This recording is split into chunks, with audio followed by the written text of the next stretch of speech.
आणि या जनसभेसाठी इथे मोठ्या संख्येने उपस्थित झालेल्या भद्रावती आणि परिसरातील माझ्या मतदार बंधू आणि भगिनींनो, मगाशी बंडूभाऊंनी सांगितलं त्याप्रमाणे या मंचावर कोणी सिनेस्टार नाही, कोणी सिनेमाचा कलाकार नाही, या मंचावर कोणता मोठा नेताही नाही, अगदी तुमच्या आमच्या सारखी सामान्य माणसं मंचावर बसलेली आहेत. तरी सुद्धा एवढ्या मोठ्या प्रमाणात आपण सगळी मंडळी इथे एकत्र झालात ही आपण आपल्या मतदारसंघामध्ये होणाऱ्या परिवर्तनाची नांदी वाजवलेली आहे असं मला वाटतं.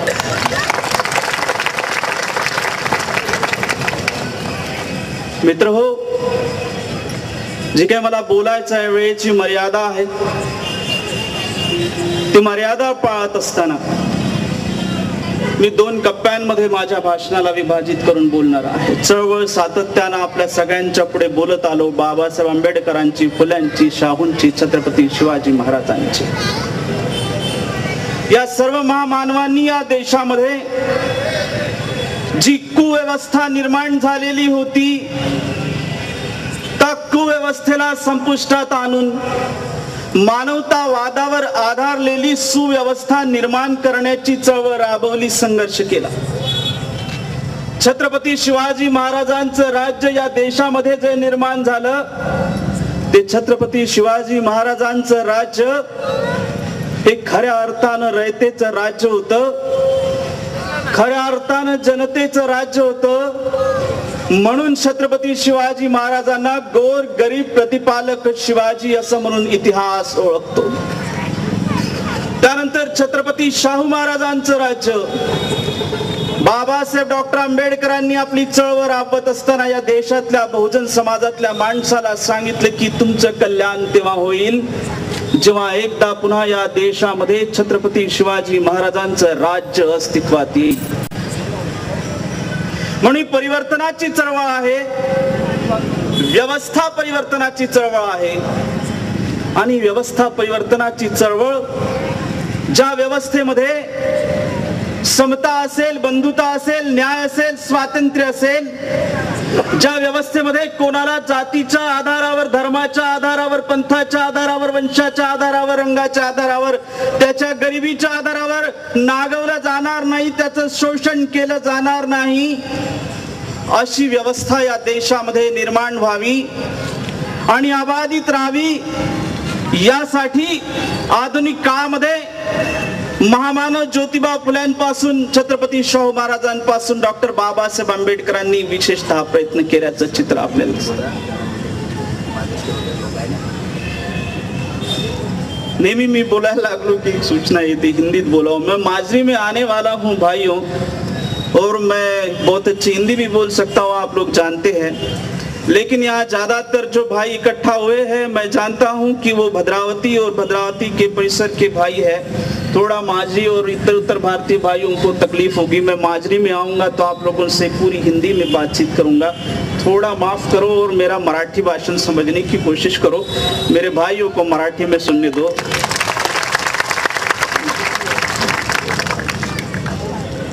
व्यवस्था परिवर्तनाचा हा संघर्ष आहे. व्यवस्था परिवर्तनाच्या या संघर्षामध्ये ज्याप्रमाणे डॉक्टर बाबासाहेब आंबेडकर, महामानव ज्योतिबा फुले, छत्रपती शाहू महाराज हे या समस्त बहुजन समाजाच्या साठी त्यांचे सामाजिक आणि सांस्कृतिक नेते राहिलेले आहेत, त्याच पद्धतीने ते या समाजाचे राजकीयही नेते आहेत. समाज नेहमी आपल्या महामानवांचं त्रुटीपूर्ण आकलन का करतो मला समजत नाही. समाज असं आकलन का करतो? ज्याप्रमाणे हे आमचे सामाजिक, सांस्कृतिक, धार्मिक असे नेते आहेत, त्याचप्रमाणे ही महामानव या समस्त बहुजन समाजाची राजकीय नेते सुद्धा आहेत. आणि राजकारणाच्या माध्यमातून या देशामध्ये ही व्यवस्था, जी व्यवस्था या महामानवांना अपेक्षित होती ती जन्मास आली पाहिजे, टिकली पाहिजे, हा सुद्धा या महामानवांचा आग्रह राहिला आहे. डॉक्टर बाबासाहेब आंबेडकरांनी आम्हाला संविधान दिलं आणि संविधानाच्या माध्यमातून ही व्यवस्था निर्माण व्हावी हे स्वप्नही आमच्या डोळ्याला दिलं. एकदा विरोधकांनी बाबासाहेब आंबेडकरांना विचारलं की डॉक्टर आंबेडकर, तुम्ही तर सामाजिक क्षेत्रामध्ये काम करणारे आहात, तुम्ही सांस्कृतिक क्षेत्रामध्ये काम करणारे आहात, राजकारणामध्ये तुमच्यासारख्या माणसाचं काय काम? राजकारण तर सारीपाटावरचा खेळ आहे. राजकारण हा सारीपाटावरचा खेळ आहे. राजकारण हा खेळ आहे. Politics is game. Doctor Ambedkar, you have no place in politics. Babasaheb doctor आंबेडकरांना विरोधकांनी म्हटले की तुमच्या सारख्याला राजकारणात काही स्थान नाही. बाबासाहेबांनी विरोधकांना उत्तर दिलं की though politics is game for you people. जरी राजकारण हे तुम्हा लोकांच्या साठी सारीपाटावरचा खेळ असेल, though politics is game for you, politics is a mission for me. ही माझ्यासाठी चळवळ आहे. तुमच्यासाठी राजकारण सारीपाटावरचा खेळ असला तरी माझ्यासाठी ही चळवळ आहे. जो समाज, जो देश मी घडवायला निघालो आहे, त्या समाज आणि देश घडवण्याच्यासाठी सामाजिक आणि सांस्कृतिक क्षेत्राच्या बरोबर माझी राजकीय ही चळवळ तेवढ्याच ताकदीने उभी राहिली पाहिजे. म्हणून ही चळवळ राबवण्यासाठी मी राजकारण करतो आहे, बाबासाहेबांनी छाती ठोकून सांगितलं.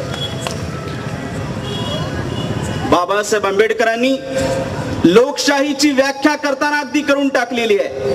माझा बहुजन समाज ऐकत असेल तर ऐकावं. 18 पगड जातीची माणसं इथे जमा झालेली आहेत, मला माहिती आहे, सगळ्यांनी ऐकावं. अरे त्या अब्राहम लिंकनच्या साठी अब्राहम लिंकननी केलेली लोकशाहीची व्याख्या अतिशय तोकडी व्याख्या आहे.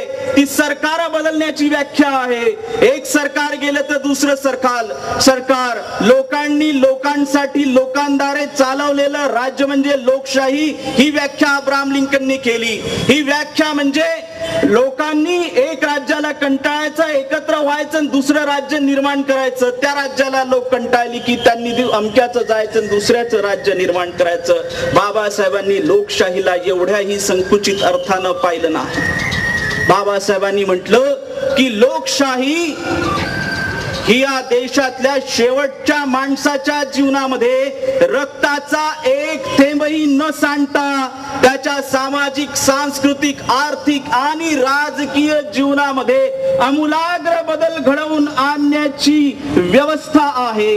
हे सत्ता बदलाचं साधन किंवा माध्यम नाही. बाबासाहेब आंबेडकरांची चळवळ या अर्थानं आम्ही समजू शकलो नाही. बाबासाहेब आंबेडकर लोकशाहीकडे मोठ्या परिवर्तनाचं माध्यम आणि साधन म्हणून पाहताना दिसतात की रक्ताचा एक थेंबही न सांडता आमच्या सामाजिक जीवनात परिवर्तन झालं पाहिजे, आमच्या राजकीय जीवनात परिवर्तन झालं पाहिजे, आमच्या आर्थिक जीवनातही परिवर्तन झालं पाहिजे. असं सर्वकष परिवर्तन, अमूलाग्र परिवर्तन. अमूलाग्र म्हणजे मुळासकट, वरवरचं नाही, मुळासकट परिवर्तन झालं पाहिजे. म्हणून लोकशाही बाबासाहेब आंबेडकरांसाठी महत्वाची. लोकशाहीला टिकवण्यासाठी तुमच्या माझ्यासारख्या सामान्य माणसाच्या हातामध्ये मताचा अधिकार देण्याचं काम केलेलं आहे. इथे मजूर माणसं ऐकत असतील, श्रमिक माणसं ऐकत असतील, त्या सगळ्या माणसांनी कान देऊन ऐकावं. जी माणसं आपली मतं नोटाच्या किमतीमध्ये विकतात त्या माणसांनी ऐकावं. इथे आदिवासी माणसं जमली असतील त्यांनी ऐकावं. बाबासाहेब आंबेडकरांना मतांचा अधिकार संविधानामध्ये एवढ्या सहजासहजी देता आलेला नाही. इंच इंच भूमी लढवावी लागलेली आहे विरोधकांच्या विरुद्ध. कोण विरोध केला मी या मंचावरून आज नाव घेणार नाही, कारण मी ठरवलं आहे की मी कोणत्याच माणसाचं नाव घेणार नाही. मी कोणत्याच माणसाच्या विरुद्ध संघर्षासाठी उभाच झालो नाही. माझा संघर्षच व्यवस्थेशी आहे. माझ्या विरुद्ध कोणी उमेदवार आहे असं मला वाटत नाही. माझा संघर्ष येथे असणाऱ्या तमाम राजकीय व्यवस्थेशी आहे. ज्याने कुणी विरोध केला बाबासाहेबांनी संविधान सभेमध्ये त्यांची सडेतोड उत्तरं दिली आणि तुमच्या माझ्यासाठी या मताचा अधिकार दिला. त्यावेळेस असं सांगितलं गेलं की जी माणसं किमान 7वा वर्ग पास आहेत, अशिक्षित, अज्ञानी, अडाणी माणसांना मत द्यायची काय अक्कल असते. आताही आम्ही पाहतो अनेक लोक गावात गेले की कशाला मत द्यायचं, माणूस उभी आहे की बाई उभी आहे काही कळत नाही. इकडे पाहणी मत द्यावाला काम अजूनही अज्ञानी, अडाणी माणसाला चालतच. पण त्या अज्ञानी, अडाणी माणसाच्या पोटी जन्मास आलेली मुलं जेव्हा सज्ञान झाली ना, बाप कुठेही मत टाकत असेल तरी पोरगा आता विचार करून मत टाकायला लागलेला आहे. बाबासाहेब आंबेडकरांनी तेव्हा म्हटलं की मताचा अधिकार हा शिक्षणाशी जोडून पाहता येणार नाही, कारण या देशामधली 80% माणसं अज्ञानी आणि अडाणी आहेत. अरे त्यावेळेस कोण शिकलेलं होतं? या देशातली प्रस्थापित माणसं, उच्चवर्णीय माणसं शिकलेली होती. तमाम बहुजन समाज अशिक्षित, अज्ञानी, अडाणी होता. 7वा वर्ग पास झालेला माणूस शाळेचा मुख्याध्यापक व्हायचा, माहित आहे ना? 7वा वर्ग पास झालेला माणूस शाळेचा मुख्याध्यापक होऊ शकायचा. म्हणजे मत कोणी टाकायचं? शाळेच्या मुख्याध्यापकानं. चपराशालाही मताचा अधिकार मिळाला नसता, आबू बाबूला मतदानाचा अधिकार मिळाला नसता. तुमच्या माझ्या सारख्यांची काय गत्ते महान. बाबासाहेबांनी शिक्षणाशी मताच्या अधिकाराला जोडायला पूर्णपणे नकार दिला. त्यानंतर सांगितलं गेलं, विरोधकांनी सांगितलं की जी माणसं कर भरतात, इन्कम टॅक्स भरतात, त्याच माणसांना मताचा अधिकार असावा. बाबासाहेबांनी सांगितलं की या देशात किती माणसं इन्कम टॅक्स भरतात? या देशातला मजूर इन्कम टॅक्स भरू शकत नाही, या देशातला हमाल इन्कम टॅक्स भरू शकत नाही, भाजी विकणारा माणूस इन्कम टॅक्स भरू शकत नाही. पण याला मताचा अधिकार दिला पाहिजे. आपलं सरकार कुणाचं असावं निश्चित करण्याचा अधिकार त्याच्याजवळ असला पाहिजे, हे डॉक्टर आंबेडकरांनी सांगितलं. आणि या देशातला निर्धन जरी असेल, भिकारी जरी असेल, तर त्या भिकाऱ्यालाही मतदानाचा अधिकार दिला. आणि म्हणून आम्ही म्हणतो की 1 मॅन 1 वोट 1 व्हॅल्यू सांगायला मोठं सोपी आहे, पण ते मिळवायचं किती कठीण काम होतं तुम्हाला मला असं समजून घेण्याची गरज आहे.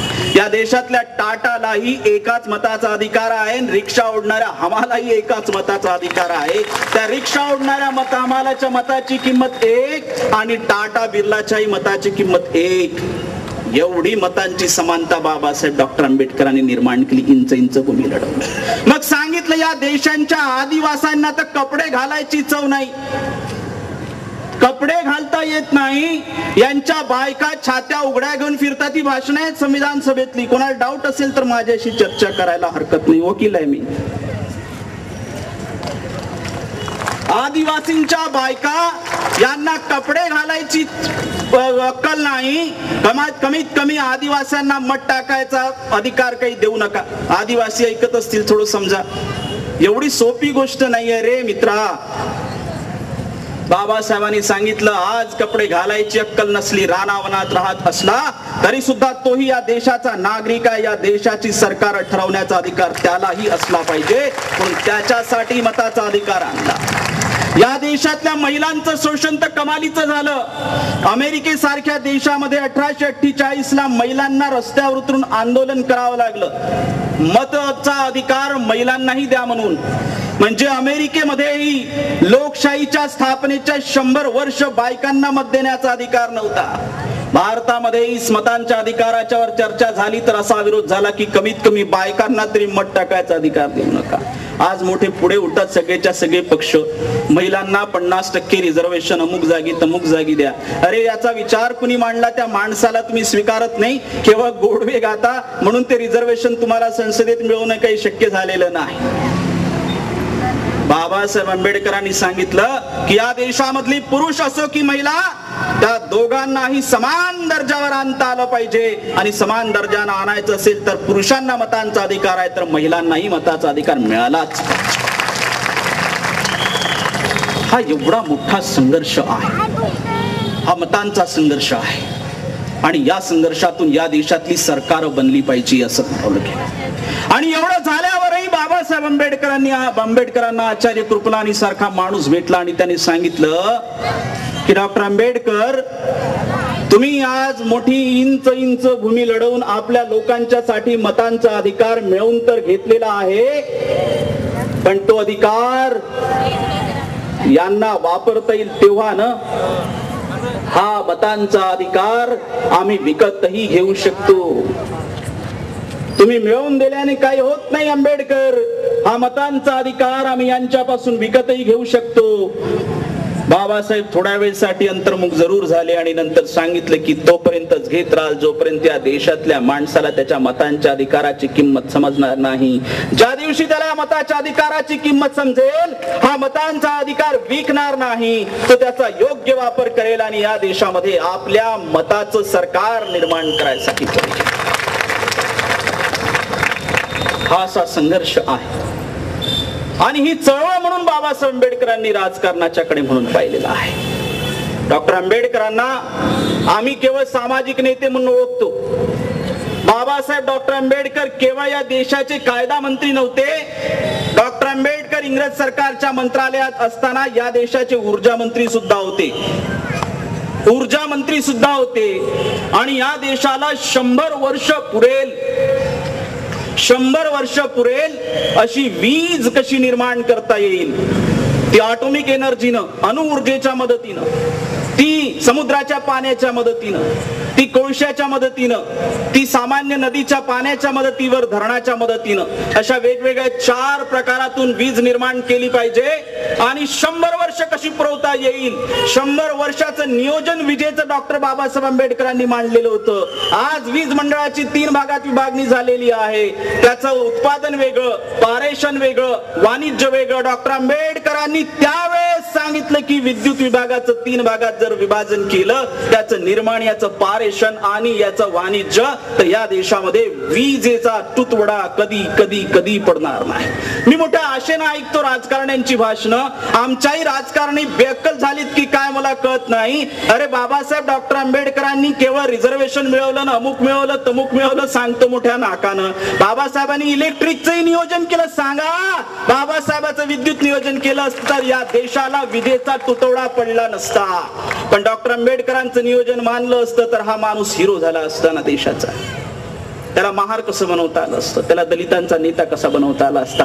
या देशातल्या तेली माली कुणबी धोब्यांनी, या देशातल्या मांगा मेत्रांनी, या देशातल्या मजुरांनी बाबासाहेबांना आपल्या गळ्यातलं ताईत बनवून फिरवलं असतं. म्हणून हे सगळं नाकारलं. नदी जोडणीचा प्रकल्प आता मी पाहिला की तिकडे त्या झेलम नदीला पूर आला, अख्खं काश्मीर पुरात बुडलं. डॉक्टर आंबेडकरांनी त्यावेळेस मांडलं, 44 ची गोष्ट आहे, भारताला स्वातंत्र्य मिळायचंच होतं. त्यावेळेस बाबासाहेबांनी मांडलेला इंग्रज सरकार पुढचा मसुदा आहे की या देशामध्ये अशी अवस्था असते की एकाच वेळेस काही भागामध्ये पूर आणि काही भागामध्ये दुष्काळ. या देशातल्या नद्या जर का जोडल्या गेल्या तर या देशामध्ये कधीही पाण्याचा तुटवडा पडणार नाही. हे धोरण काही बाबासाहेबांना मांडणाऱ्या माणसांनी राजकारणात इम्प्लिमेंट केलं नाही, समाजाला सांगितलं नाही. म्हणून बाबासाहेबाला पाहिलं की बाबासाहेब म्हणजे मारांचा नेता. मार म्हटलं चिडू नका, हे ते म्हणतात म्हणून म्हणतो. बाबासाहेब म्हणजे दलितांचा नेता, बाबासाहेब म्हणजे अमुक आणि तमुक, बाबासाहेब म्हणजे वीज, बाबासाहेब म्हणजे पाणी, बाबासाहेब म्हणजे रोजगार. हे जरा समजलं असतं तर या देशातल्या लोकांनी बाबासाहेब आंबेडकरांना अगदी असं कवटाळलं असतं आमच्यापेक्षा जास्त ताकदीनं. हे बाबासाहेब आंबेडकरांचं राजकारण आहे. आणि हे यशस्वी करायचं असेल मित्र हो, हे यशस्वी करायचं असेल तर आम्ही प्रस्थापित पक्षांच्या पाठीमागे 63-65 वर्ष जात राहिलो, ते यशस्वी झालेलं नसेल तर आम्हाला बाबासाहेब आंबेडकरांच्या विचारांच्या आधारावर उभ्या असणाऱ्या पक्षांच्या पाठीची ताकदीने उभं राहावंच लागणार आहे. उभं राहिलं आणि हे उभं राहत असताना लागणारी सारी ताकद समाजानं देण्याचं कामही केलं पाहिजे. मला समजतं हे सगळं, परंतु समाजाला निरंतर सांगत राहावं आणि समाजाला सामाजिक, धार्मिक, सांस्कृतिक आणि राजकीय क्षेत्रातही तयार नेते करून द्यावेत, लोक करून द्यावे, यासाठी मी माझ्या आयुष्यातली 20 वर्ष काम करत आहे. प्रत्यक्ष राजकारणात येण्याची माझी तयारी नव्हती, आजही ती तयारी नाही. पण आपल्यासारखी माणसं जवळ आली त्यावेळेस विचार करावा लागला. बाबासाहेब आंबेडकरांनी त्यांच्या अनिहिलेशन ऑफ कास्ट मध्ये स्पष्ट लिहिलेलं आहे, बुद्धिजीवींना उद्देशून लिहिलेला आहे. जेव्हा समाज अगदी ग्लानी अवस्थेमध्ये येतो, कन्फ्यूज अवस्थेमध्ये येतो, काय करावं काय नाही समाजाला जेव्हा कळत नाही, तेव्हा जबाबदारी बुद्धिजीवींची वाढलेली असते. त्या बुद्धिजीवींनी केवळ गोष्टी करत राहत घरात 4 भिंतींच्या आड बसून राहता कामा नये. त्या बुद्धिजीवींनी रस्त्यावर उतरून समाजाला सर्वंकष नेतृत्व देण्याचंही काम करावे बाबासाहेबांना सांगितलं. तो बाबासाहेबांचा शब्द लक्षात घेऊन मी राजकारणात येण्याची हिंमत करून दाखवलेली आहे. पण बोलायला फार सोपी आहे, राजकारणात यायचं म्हणजे अनेक प्रकारच्या संसाधनांची आणि ताकदीची गरज असते. यावेळेस तर येण्याची माझी बिलकुल तयारी नव्हती. आपल्यापैकी अनेकांनी सांगितलं की माझी शारीरिकही अवस्था नव्हती आणि आर्थिक अवस्था तर बिलकुल नव्हती. पण आता असं मी म्हणू शकत नाही की माझी आर्थिक अवस्था नाही. माझ्या एवढा श्रीमंत उमेदवार आपल्या मतदारसंघात सापडणार नाही.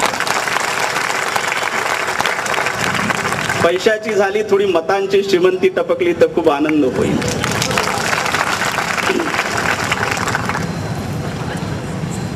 मित्र हो, हृदयाचं ऑपरेशन महिनाभराच्या पूर्वी झालं. डॉक्टरांनी सांगितलं की 3 महिने घराच्या पायऱ्याही चढू नका. इलेक्शनची दगदग सहन होणार नाही. डिसेंबर पर्यंत इलेक्शन जर लागलं तर तुम्ही जरूर लढू शकता, पण मध्ये लढायचं नाही. पण ही वेळ जर तशी आली असेल तर मी डिसेंबरची वाट पाहता पाहता 2019 आली असती. आणि माझ्या समाजाची गरज असेल. माझा समाज म्हणताना मी कधीही बौद्धांचं गोष्ट केलेली ना. माझा समाज म्हणताना माझ्या नजरेपुढे तमाम बहुजन समाजच राहिलेला आहे. बहुजन समाजाची गरज असेल तर माझा जीव गेला तरी बेहतर मला राजकारणामध्ये उडी घेतली पाहिजे आणि निर्णय घेतला. पण नुसत्या गोष्टींचा आव आणूनही होत नाही. पुन्हा संसाधनांची गरज आहेच. तेव्हा सायवन गावची ते छोटंसं गाव, मजुरी करणाऱ्यांचं गाव, अर्ध आदिवासींचं गाव आहे. अर्धे आदिवासी त्या गावामध्ये विस्थापित झालेल्यांचं गाव. त्या गावच्या लोकांनी आपल्या श्रमाची एक एक पायी जमा केली. 27 एवढा माज जर आज बहुजन समाज पक्षाच्या राजकीय सभेसाठी जमला असेल तर मी निवडून येऊ का न येऊ, बहुजन समाज पक्ष या भागातल्या एकेका समस्येला घेऊन रस्त्यावर उतरून दळल्याशिवाय राहणार. माना समाजाचे नेते मंचावर बसलेले आहेत. 2 दिवसापासून माना समाजाचा गोंधळ चाललाय. मला काही समजतच नाही. याच्या मागे की त्याच्या मागे नाही. आमचा उमेदवार नाही ना, मग कोणाच्या मागे? आमच्या तेली बांधवांचं चाललंय याच्या मागे की त्याच्या मागे? जातीच्या मागे कधीपर्यंत? जातीच्या मागे जात राहाल तर तो कळपातला नेता तुम्हाला मातीत नेल्याशिवाय राहणार नाही. तुमच्यासाठी लढणारी माणसं शोधता आली पाहिजे. जातीच्या पलीकडे जाऊन आपले नेते शोधता आली पाहिजे. माना समाजाचे अनेक केसेस माझ्या स्वतःकडे आहेत. हे विद्यार्थी मोठे हुशार आहेत आणि यांना शेड्यूल्ड कास्टची मिळालेल्या सर्टिफिकेटच्या आधारावर माना समाजातल्या आमच्या विद्यार्थ्याला इंजिनिअरिंगला ऍडमिशन मिळून जातं, मेडिकलला ऍडमिशन मिळून जातं. पुण्या माणसाला नोकऱ्या मिळतात. तुमच्या आयुध निर्माणीतल्या अशा केसेस आहेत की माना समाजाच्या सर्टिफिकेटच्या आधारावर नोकरी मिळवली, मग तिथून गेले व्हॅलिडिटीला ते सर्टिफिकेट आणि व्हॅलिडिटी मध्ये आलं की नाही हा माना एसटी नाहीये, याचा बाप एसटी आहे, त्याचा काका एसटी आहे. काकाची व्हॅलिडिटी, बापाची व्हॅलिडिटी आणि पोराची व्हॅलिडिटी काढताना व्हॅलिडिटी करणारं मंडळ सांगते की पोरगा एसटी नाही. मग एसटी नाही तर यानं एसटी म्हणून मिळवलेली जागा ती नोकरीतली असो की मग ती मेडिकलची असो की इंजिनिअरिंगची, ती खोट्या सर्टिफिकेटच्या आधारावर मिळवली म्हणून त्याला नोकरीतून काढलं, शाळेतून काढलं. केवळ काढलं नाही, खोटी सर्टिफिकेट्स बनवली म्हणून 468 420च्या केसेस लावल्या. कोर्टामध्ये केसेस सुरू आहेत. कुणी लढत नाही ना. एवढे जातीचे नेते पैदा केले. एका तरी माना समाजासाठी लढण्याचा दावाण आव्हान याच मंचावरून या भागातल्या प्रस्थापित नेत्यांनी करून दाखवावं आणि मग ठरवा माना समाजाला कोणाच्या मागे जायचंय. कोण लढणार आहे तुमच्यासाठी? कोणी लढत नाही. मरून राहिलात तुम्ही आणि जातीची माणसं शोधतात. नालायक हो, समजत नाही. मरायचं आहे पुन्हा. अरे रस्त्यावर उतरून संघर्ष करायला तयार राहा. माझा समाज मी ज्या समाजातून आलेलो आहे यानं जे मिळवलं ते लढवून मिळवलेलं आहे. आपल्या स्वतःसाठी एक एक भूमी लढवून मिळवलं आहे. आज त्यांच्या कोणत्याही जातीच्या पातीच्या कुठल्याही समस्येला हात लावण्याची हिंमत प्रस्थापितांची होत नाही. तुमच्यासाठी रस्त्यावर उतरण्याची माझी तयारी आहे. माय एकटा नाही, साराच्या सारा माझा समाज घेऊन तुमच्यासाठी मी रस्त्यावर उतरीन. माझ्यासोबत यायची तयारी तर दाखवा. कधीपर्यंत भाजपाच्या पायाशी जाऊन पाय धुत राहाल? कधीपर्यंत त्या सेनेच्या आणि काँग्रेसच्या लोकांचं पाय धुवून पाणी पित राहाल? कशासाठी? काहीतरी देतय म्हणून आता? अरे दीर्घकालीन काहीतरी मिळवायचं असेल तर बहुजन समाज पक्षाच्या झेंड्यात या. तुमच्याही कास्टची सारीची सारी समस्या सोडून दाखवण्याची हिंमत बहुजन समाज पक्षाच्या माध्यमातून. इथल्या मुस्लिम समाजाला आव्हान आहे. मी भेटी घेतो एकेकाचा. भाई मुसलमान भाई सुन रहा तो सुनो. इस देश का मुसलमान हुक्मरान था. इस देश का पहला शिक्षा मंत्री अबुल कलाम आजाद था. अब हुक्मरान समाज की क्या हालत है? इन टप पर लौवा लोखंड बेच रहा है. 400 साल अंग्रेजों ने 150 साल राज किया साहब, और मुसलमानों ने 400 साल राज किया. 400 वर्ष राज्य करणारी मुसलमान 3 टप्पल लव्वा लोखंड विकत फिरून राहिलेली आहेत. ज्या समाजाचा नेता या देशाचा पहिला शिक्षा मंत्री झाला, त्या समाजातल्या शिक्षेचं प्रमाण काय सच्चर कमिटीनं दाखवून दिलेलं आहे. कुणी आणली या अवस्थेला? 65 वर्ष कुणाच्या सोबत राहिलात? सेक्युलरिझम करत ज्या काँग्रेसला कवटाळलं, त्या काँग्रेसनं असं भोगसून मारलं ना, भोगसून मारलं. आता त्याला सोडलं आणि बीजेपीला कवटाळायला निघालेले आहेत. नालायक हो, तुम्हाला ही अक्कल समजत नाही. राग आला चालेल, मला मारून टाकलं चालेल, मी सत्य बोलेन. मुसलमान भाइयों सुनो, आप एक बहुत बड़ी राजनीतिक ताकत हो इस देश के अंदर, लेकिन आपका इस देश के अंदर कोई राजनीतिक दल क्यों नहीं है? क्यों दूसरे दलों के पीछे जा रहे हो हाथ बांधे? या देशातल्या मुस्लिम समाजाची सारीच्या सारी राजकीय शक्ती आपल्यासाठी वापरायची, पण या समाजाचा वेगळा राजकीय पक्ष उभा होऊ द्यायचा नाही. हे षडयंत्र कोणी केलं या देशामध्ये? काँग्रेसनी केलं, भाजपनी केलं. त्यांच्या पाठीशी जात राहा, खड्ड्यात नेणार आहेत, खड्ड्यात नेणार आहेत. मरना है तो जाओ भाई जाओ, मेरे साथ आने की जरूरत कतई नहीं है. या देशातल्या दलितांच्या पक्षावर सेम मुस्लिम स्ट्रॅटेजी मांडली. मुस्लिम भाई हो, मराठी समझ रहा है नहीं तो हिंदी में बोल देता हूं आपके लिए, मुझे मालूम है फिर सुनने नहीं आओगे, सुन के जाओ, नींद उड़ा दूंगा आपकी. जिस तरह से मुस्लिम भाइयों की पार्टी नहीं बनने दी, बनी वो तोड़ डाली, उस तरह से इस देश के अंदर दलित भाइयों ने इकट्ठा होकर अपनी पॉलिटिकल पार्टी बनाने की कोशिश की, तो एक एक आदमी खरीद के उनकी पार्टी तोड़ने की कोशिश की. कांशीराम साहब अगर इस देश में पैदा नहीं होते तो इस देश के दलितों के राजनीतिक ताकत को भी तोड़ के इन लोगों ने खत्म किया. अब हमारी ताकत कोई नहीं तोड़ सकता, क्योंकि बहुजन समाज ने दलितों के साथ बहुजन समाज की सारी जातियों को जोड़ लिया है, इकट्ठा जोड़ लिया है. इस देश के इस्लाम के मानने वाले भाइयों को भी जोड़ा है. आपल्या क्षेत्रामध्ये आपल्याला हे करून दाखवता येऊ शकतं. या देशातला मुसलमान हा दलितांच्या शेजारी राहतो, झोपडपट्ट्यांच्या मध्ये असेल की बंगल्याच्या मध्ये असेल. मुसलमानांचे बंगले ब्राह्मणांच्या शेजारी का दिसत नाही? तुम्ही स्वतःच विचार करा. कभी सोचते हो इस देश का मुसलमान दलित के बाजू में अपने आप को जितना महसूस करता है, उतना महफूज तो वो किसी के साथ महसूस नहीं करता. अगर महफूज रहना इतना ही आपको जरूरी लगता है भाइयों बहनों, तो हमारे साथ आओ, तो राजनीतिक रूप से भी आप पूरी के पूरे तौर पर महफूज रहोगे.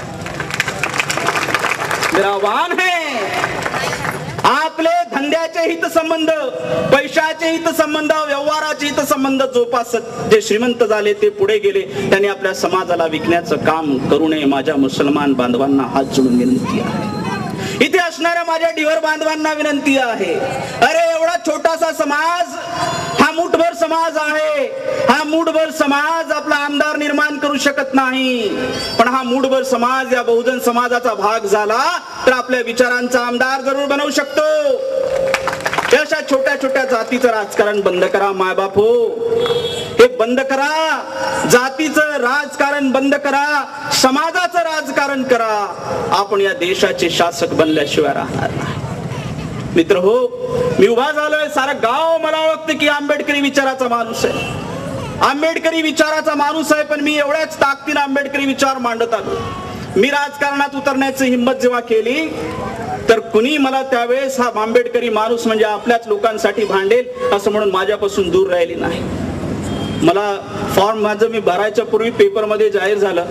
पेपरमध्ये जाहीर झाल्याच्या बरोबर सगळ्या मतदारसंघाच्या मध्ये हल्लकल्लोळ माजला. मला माहित नसताना नाव आलं, नागपूरवरून यादी प्रकाशित झाली म्हणून नाव आलं. त्याच्यानंतर वर्तमानपत्रांनी मला ब्लॅकआउट केलेला आहे. वर्तमानपत्रांनी मला ब्लॅकआउट केलंय. आज एवढी विराट सभा झाली, मी खात्रीन सांगतो उद्या विराट सभेचा एक फोटो येणार नाही.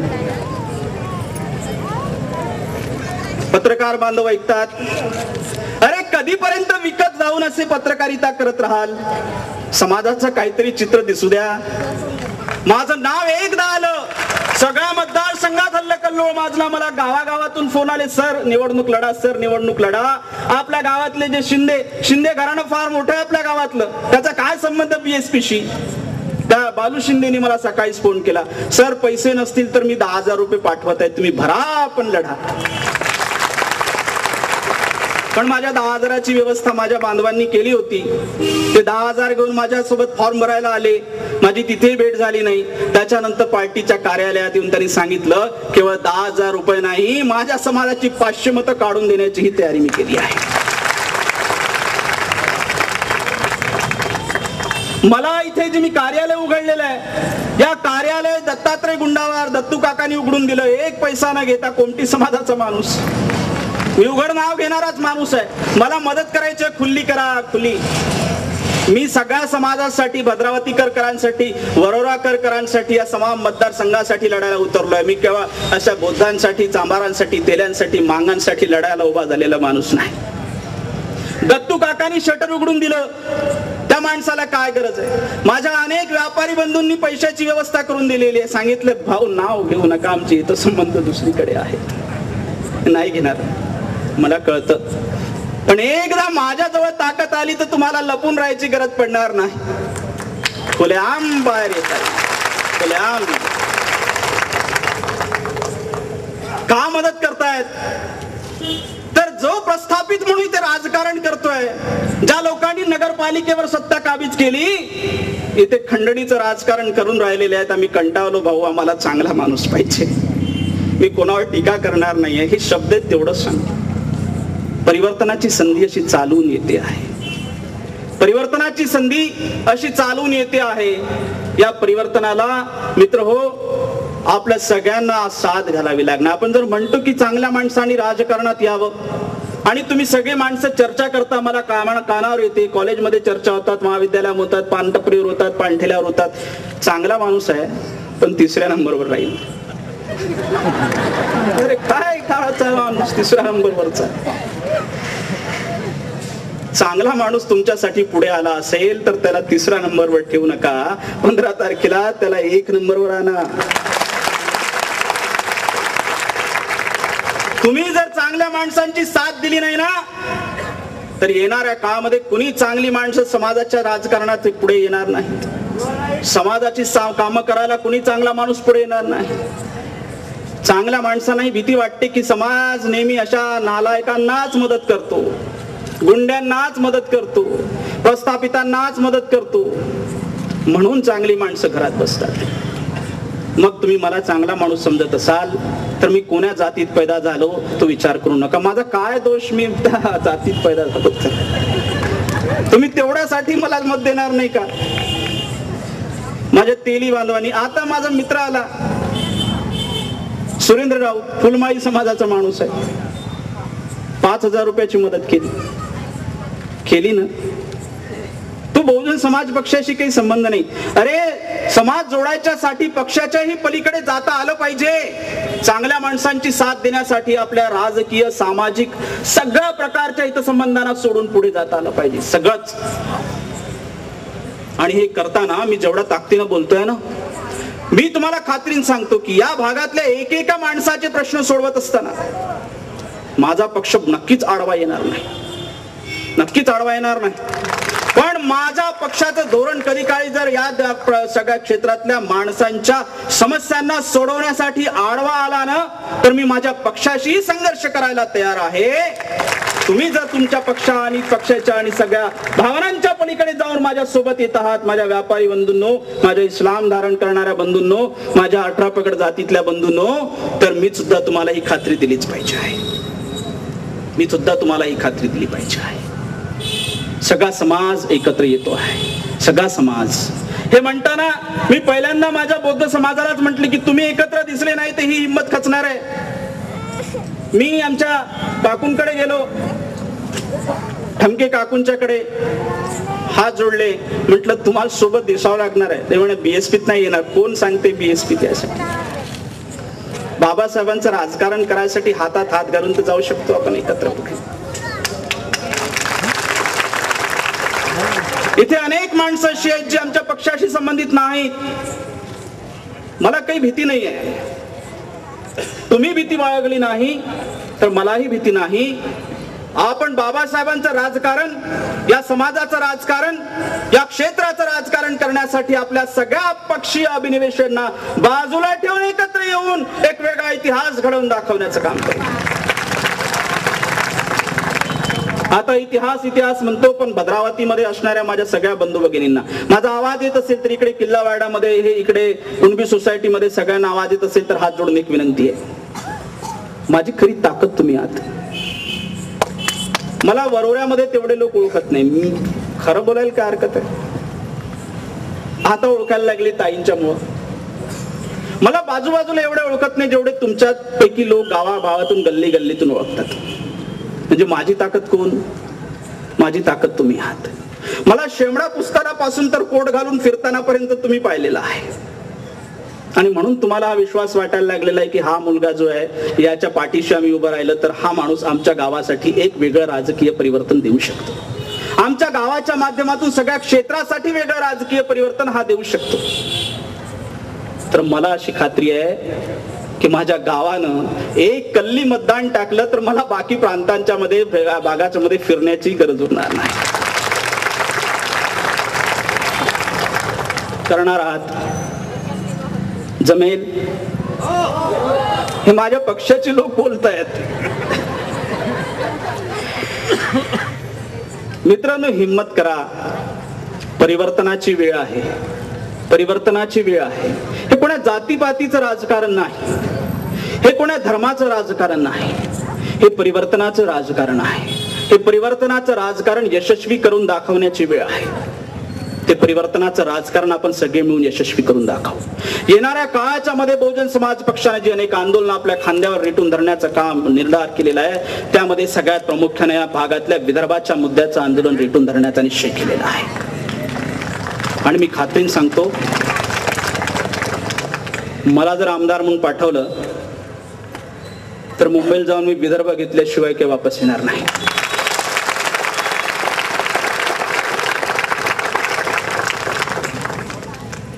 याच्या पलीकडे मी विदर्भासाठी आता जास्त बोलणार नाही.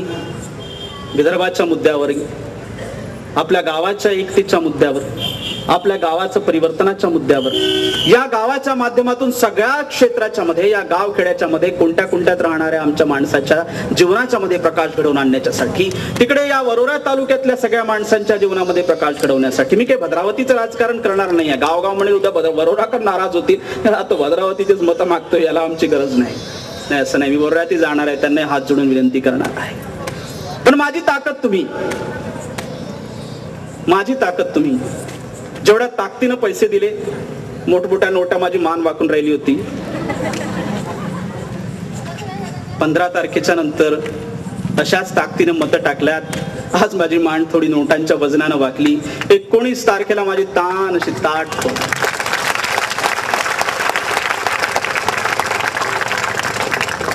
तुमच्यासाठी, तुमच्यासाठी हा सन्मान आपल्याला मिळवायचा आहे, जिकरीनं मिळवायचा आहे. तुमच्या घरापर्यंत लोक येतील, नोटा घेऊन येतील, पैसे घेऊन येतील. सुरू झालेला आहे. पंचशील नगरात गेले, 5 लाख घ्या, विहार घ्या, घेऊन घ्या.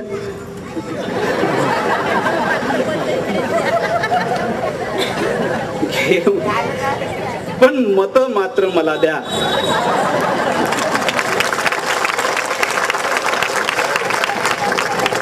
कारण हा जो पैसा तुमच्यापर्यंत येणार आहे ना, हा त्या सायवनगावच्या लोकांच्या अशा घामानं गाळलेला पैसा नाही. तुमच्यापर्यंत येत असेल तर काळाच पैसा आहे. हा काळाच पैसा आहे, चोरीचा पैसा आहे. पकडून दिला तर फारच चांगला, पोलीस पकडतात. मजाच येईल. पकडून दिलं तर कोण आणते जरा कळेल तर. माझ्या युवक बांधवांना माझी हात जोडून विनंती आहे की मित्रो, तुम्ही माझी हिंमत बना, साथ बना. आपण सगळे मिळून या भागाचं परिवर्तन घडवून दाखवू. हे परिवर्तन घडवण्यासाठी आपण सगळे ताकदीनं 15 तारखेला जेव्हा मतदान केंद्राच्या पर्यंत जाल तर केवळ हत्ती 5 नंबरवर आहे, याला 1 नंबरवर आणण्यासाठी त्या हत्याचं बटन दाबा. माझी आर्थिक मदत करायला अनेक हात पुढे आलेली आहेत. तशीच आता तुमच्या हाताची बोट 15 तारखेला पुढे येऊ द्या आणि 5 नोव्हेंबर असणाऱ्या माझ्या हत्ती निशाणी पुढचं बटन दाबा. आणि 19 तारखेला मतदान पेट्या कुठल्या म्हणजे असा सैरावेरा हत्ती पळत सुटला पाहिजे. 20 तारखेला मी झोपून उठेन तर मी मुंबईला सुटलो पाहिजे.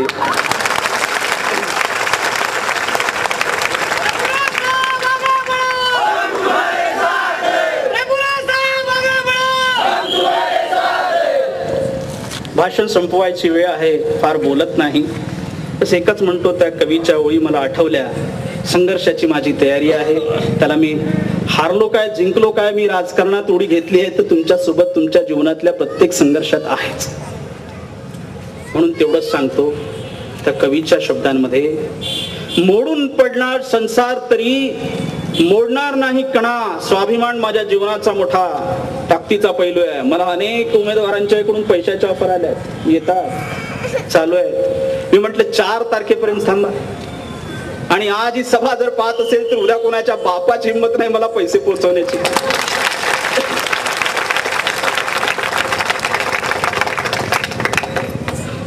मोडून पडला संसार तरी मोडणार नाही कणा.